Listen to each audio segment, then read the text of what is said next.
원주시가 초등학생들에게 매월 10만 원의 예체능 학원비를 지원하는 꿈 이룸 바우처 사업이 7월부터 시행됩니다.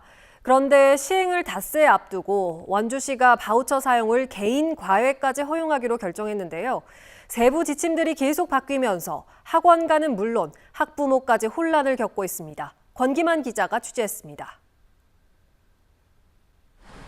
원주시가 꿈 이룸 바우처 사업 대상을 기존 학원과 교습소에서 개인 과외까지 확대하기로 했습니다.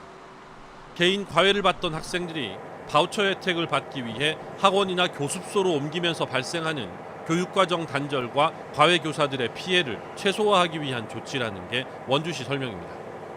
문제는 사업 시행을 일주일도 안 남긴 상태에서 이 같은 결정을 했다는 겁니다. 일부 학부모들은 꿈 이룸 바우처를 사용하기 위해 기존 과외 수업을 학원으로 바꾸거나 학원 일정을 조정한 경우도 적지 않은데 갑자기 과외까지도 허용한다고 하니 황당하다는 반응입니다. 전 초등학생 3명이 있어요.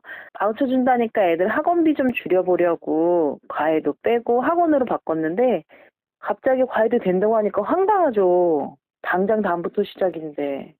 최근 꿈 이룸 사업 시행을 앞두고 바우처를 사용할 수 없는 국영수 학원들이 교육청에 논술과 독서, 사고력 수학 등의 과목을 추가 등록하는 사례가 급증했는데 이제 1,500여 명으로 추정되는 과외 교사들이 대거 과목 변경과 신규 등록에 나설 것으로 예상됩니다. 학원비도 인상되는 분위기입니다. 피아노와 태권도 등 대표적인 예체능 학원들 중에는 수강료를 올리겠다고 교육청에 신고하는 경우가 늘고 있습니다. 학생들에게 예체능 교육의 기회를 확대해주는 좋은 취지의 사업이지만 충분한 준비와 검토가 부족하다 보니 혼란을 키우고 있는 것 아니냐는 지적이 나오고 있습니다.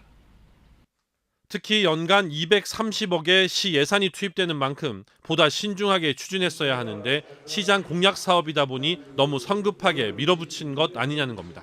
실질적으로 이 사업을 시행을 하려고서는 이제 검토하는 과정에서 보니까 많은 문제점들이 있었죠. 그래서 그런 부분들을 좀 더 꼼꼼하게 좀 챙겨서 시작을 했으면 좋았을 텐데 집행 과정이 너무 서두르다 보니까 바우처를 받기 위해 실제로는 국영수 수업을 하면서 과목 이름만 바꾸어 운영하는 경우가 적지 않을 것으로 예상되지만 적발이나 단속은 사실상 불가능할 것으로 보입니다.